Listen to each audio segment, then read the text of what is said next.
So we're going to talk about the vRops performance optimization. The importance of this is so workloads can run as optimal as they can. We can virtually see how workloads are performing and how they're distributed, and we can use the workload optimization tool to actively move workloads to balance out across clusters or to remain on a particular host. Note this is performed at the data center level. This can be set automatically to migrate workloads across using vCenter DRS. Just ensure you're using the correct vCenter license for this. So just log in your vRops portal. You should be greeted with a home screen where we have the 4 pillars. So our first pillar here is optimize performance. So under here we have workload optimization. This features a great way to see if you're utilizing your investment and to provide reports for, say, budget meetings, which is an opportunity to obtain more hardware, for instance. This can be done using the raw data shown from vRops. So you're basing this based on actual data on performance. So here we have a list of all our data centers, and then at the top here we can see if they're being, what the capacity is like with the time remaining. We can also see if there's any cost savings to be made, and if they're optimized. So you can just click in the data center and click optimized. My cluster is optimized, but we can change the behavior. So we have intents, we have operational intent. This could be based on actual utilization, so we can avoid a particular host being overutilized. Or we can adjust the metrics so we can ensure that more workloads remain on a single host. So the cluster headroom enables you to choose how much risk is acceptable in the cluster. The cluster headroom offers the following benefits. It provides a buffer of free space, so CPU, memory and disk space for the cluster. It reduces the risk from bursts and unexpected demands of spike and growth machines. This is particularly very useful for vSAN. So for example, if I move this to 20%, it means there'll be 20% free space reserved on the cluster. So in a production environment, it's quite common actually to have 20% space available. This headroom buffer would accommodate sort of host failures. However, if you set this buffer too high, you really do limit yourself for any optimization opportunities. So yeah, just to amend this, just click the lock and then adjust this. With business intent, this is useful if you want to, say, keep particular workloads together, say SQL licenses or Oracle workloads to remain in a particular cluster based on licensing. That can be done in a business intent. So we have right sizing, so we can run a report on systems to see if any resources could be reclaimed or any resources there need additional memory or CPU, for example. So in my report I have 30 machines that could be downsized. So we can see that, we can drill down into our cluster, and here's a report of all our machines. So we see we can adjust some of these sizes, we can reclaim back some memory and CPU. We can also look at recommended actions. This is where we can look at the system and see what actions can be taken. So under virtual machines, I can see I've got a high number of machines with the write latency is high. So we can drill down into different objects, drill down into data stores. So that's our optimization performance. We can also see the history of optimization.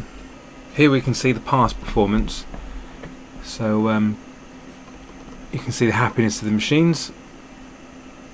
If you look, it's actually diverted you to a dashboard. So this is a predefined dashboard of all the historical optimization history. So if we've seen workloads move across clusters, any unhappy trends in machines, we would see that here. Here, green generally a good sign. Red, as it says, it could be machines could be optimized for placement. They could be moved around. They could be more headroom, more balance needed. Anything which is considered white, there's been no data captured, so there's no real recommendation where that can go right now. I'm just going to show you the workload optimization example here at VMware's hands-on labs, with the lab dedicated here on workload optimization. So if we just click over and see if we can run this, I can show you a quick demo. So we can see here it's not optimized, so we can just run that. Okay.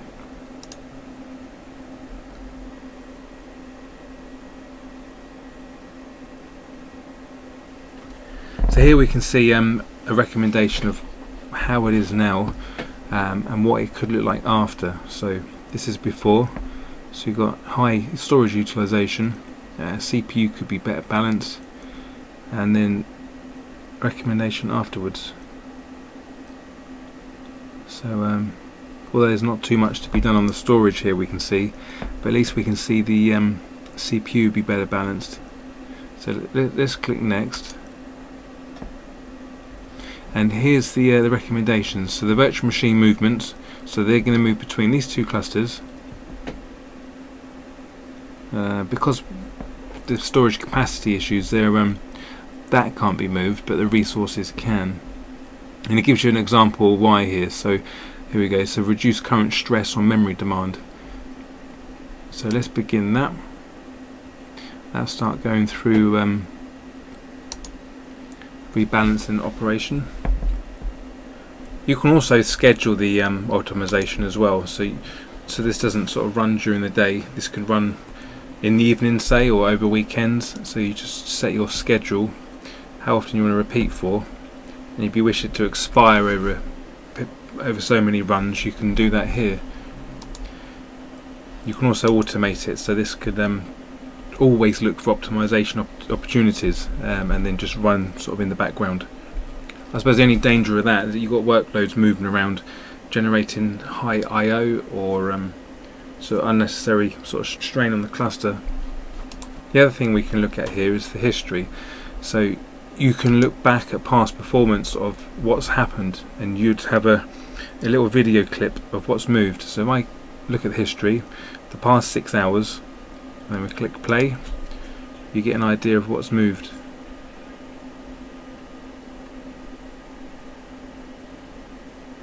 So you can see the little dots here, so nothing really happened during the early hours, but just past 8 o'clock we had a machine move then.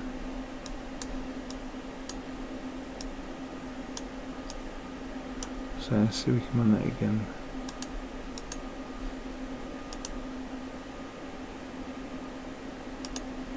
Yeah, so you can see there it said 4 virtual machines had moved then. So that's optimized performance, so you can get an idea of workloads, where they can be placed. Although there's dependencies on DRS on vSphere, the great thing about VROPS is that you're looking at a level above. So we're looking at the data center, we're moving workloads between clusters, we're not just necessarily moving workloads inside the cluster.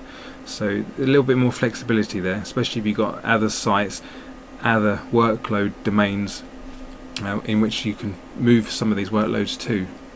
So we looked at right sizing, so I would recommend letting this run as long as you can, because obviously you're going to get more accurate results.